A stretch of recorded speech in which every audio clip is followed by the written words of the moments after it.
Hello, everyone, and welcome to Budget Life with Paula. I'm here today to go over my weekly spending of my Capital One card. If you're new here, my channel is all about budgeting, and every week I try to go over my weekly spending on my Capital One card. It kind of helps me to keep a track of my spending, not going overboard, and seeing what categories and what areas I need to work on. So if that's something that you're interested in doing and wanting to know how to kind of get started and all of that wonderful stuff, then watch this video. Thank you guys so much for joining me today. Let's go ahead on and get right on into it. Excuse me. I've been out this morning and the morning air and pollen has kind of got my voice a little raspy. So this week we will be looking into, or actually today's video will be tracking March 19th through the 25th. So I'm using the annual budget workbook by Tasha over at Mind Your Money. This is the actual part of her workbook that I really I was interested in using. I use the other worksheets that she has, or the other pages that she has in the workbook. However, this particular tracker sheet is what I was really wanting to use. And the funny story behind that is I went on her website and was able to get this page, and then I entered her giveaway contest, and then I won the entire workbook. So it really worked out great. I'm gonna see if I can zoom in a little bit more. So as of right now, we are at $665.12 of using and I put April here, should have put March, using or tracking my Capital One spending. If you're new here, I do like to let you all know that I will be making payments along the way. So you will be, even though this is a really large amount, I will be making payments along the way. And then in some of my videos, I will be posting and showing you all the amounts that I've paid. I don't think I'm going to do that in this video because I haven't made a payment in the past couple of weeks. What I like to do is make payments before the actual monthly bill is due, and then that way I don't have any interest to pay and it won't affect my credit score or anything like that. So just want to let you all know, but this actually definitely helps.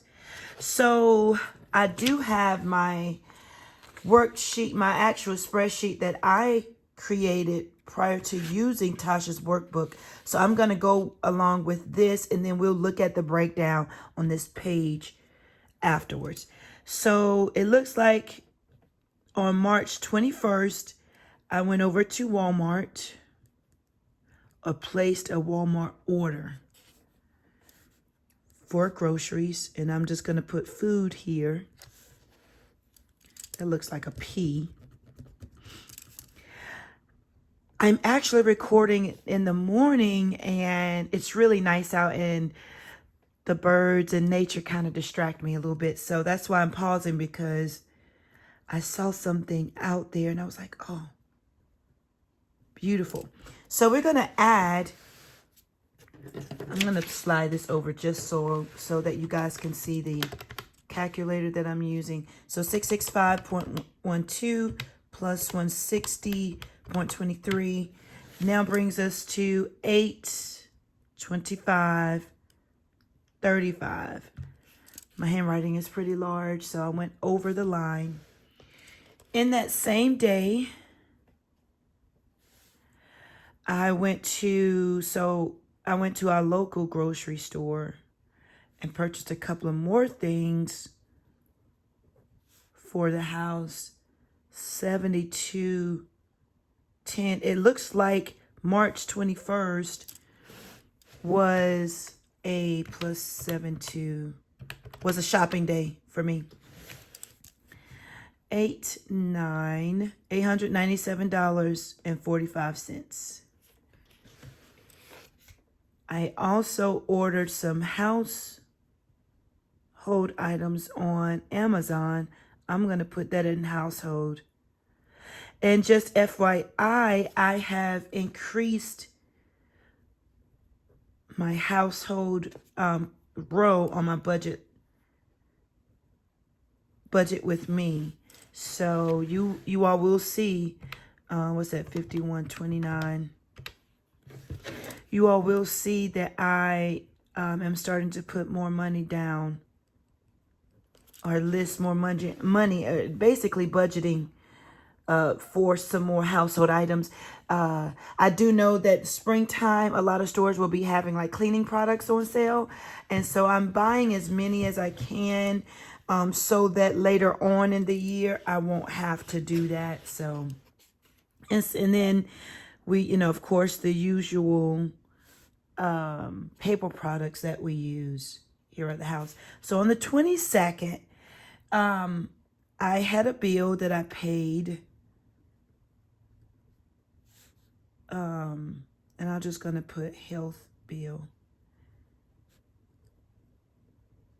It's a medical bill of $61.08. I use my credit card for that because if you don't know, I'm still paying back Capital One for my exams, my annual exams, because I didn't have enough money over in my medical expense envelope. So I used my credit card there.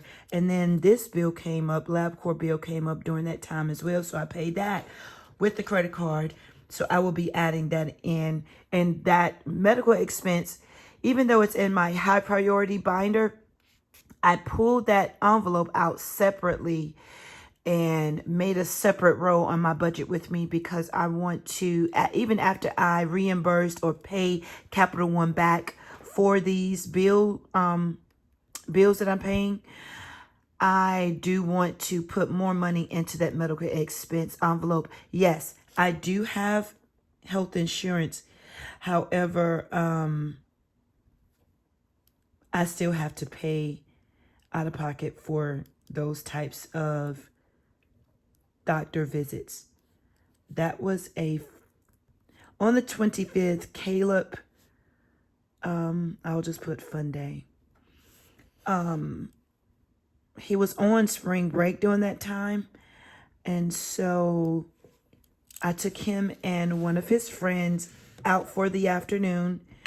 And so I used my credit card to pay for the indoor trampoline park that they spent most of the day at. So that brings us, you all, to a total of $1,057.84. Does not really make me nervous at all because what I'm doing is I'm looking at the categories and I did not fill this in. We can say that's like a buffer or miscellaneous as I went. I didn't fill this in like I said I would the last time, but I'll do it just now. A lot of these purchases is food, groceries, household, not so much drive-through. And so I'm really glad about that. This is a bill. And of course, this is gas. So I filled in the categories. I know Tasha does her expense tracker differently than how I'm doing this. I basically am using this whole month sheet to look at what areas I want to cut back on. And it looks like pretty much all of everything that you see here listed is either food, gas, monthly subscriptions, and medical bills, but not so much drive-through. So drive-through and takeout was a major weakness of mine when it came down to my budget. And so I wanted to make sure that I stopped and really slowed down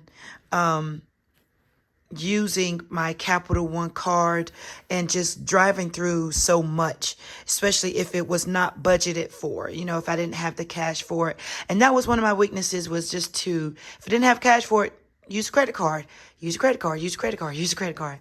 So I really have been paying attention to not doing that and using the credit card for when, my categories that I budgeted for was, quite a bit much. So the food, grocery items, I really used the Capital One card because I didn't have the cash left in my envelope. So that's what that is. I don't really mind doing that. I would definitely pay that back. The medical health bills will be paid. Everything basically that you see listed in this expense tracker will be paid because it's on my Capital One bill. And like I said before, I like to pay the bill in its entirety before the bill is due. So I don't have any worries about it being paid. I just like to see what categories they all fall in. And then in April, I'm going to look back at March and just say, okay, what categories do I need to work on? Should my food and household categories in my budget, should I be putting more money in there? Because a lot of times the food items are expensive, and food is not right now. Prices on food is not really going down. Household items are not really going down. I am going to be using some methods and resources that I used to use years ago, and that's going back to couponing, using digital coupons, using coupon inserts to help with this, because I've noticed for the past few weeks now, I've had to use my Capital One card to get food and grocery and household items. And so I don't want to go overboard with my Capital One spending on those categories. So I'm really using ways and methods to keep that cost down. So I am going to be doing that. And maybe I will be sharing some of my coupon experiences on this channel as well. I'm not quite sure. I don't really know. But let's take a look at the printout and the breakdown.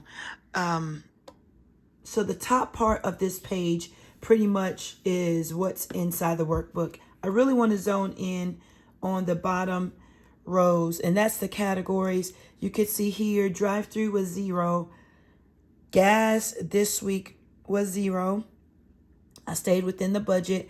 Groceries and household really was outside of the food and household budget limit. I was still over $283.62, which does tell me I need to bump up my money, put more money in my food and household envelopes, because I'm still going over.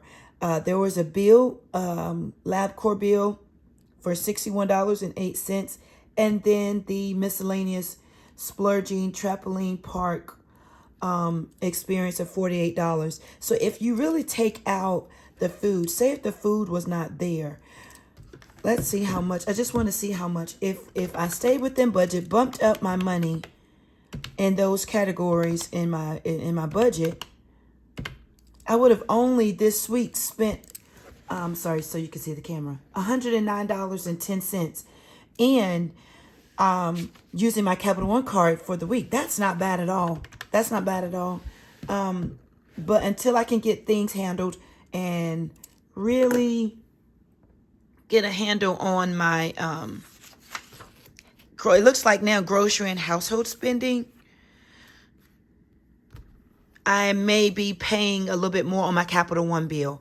I am going to, like I said, be really working on cutting back the grocery bill, either putting more money in the envelopes, And then hopefully I will see a change in the upcoming months by using coupons, buying things on sale, using coupons, and making it work that way, because I really do not want to go overboard with this Capital One spending. I would love to not have such a large monthly payment to pay everything off on my Capital One bill. That way that money can go towards something else that I am hoping to get taken care of.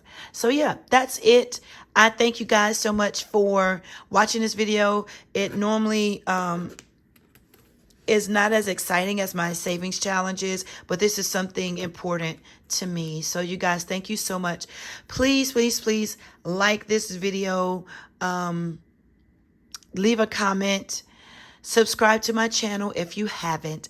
I thank you guys so much for being here with me on today, and I hope that you have a great rest of your day.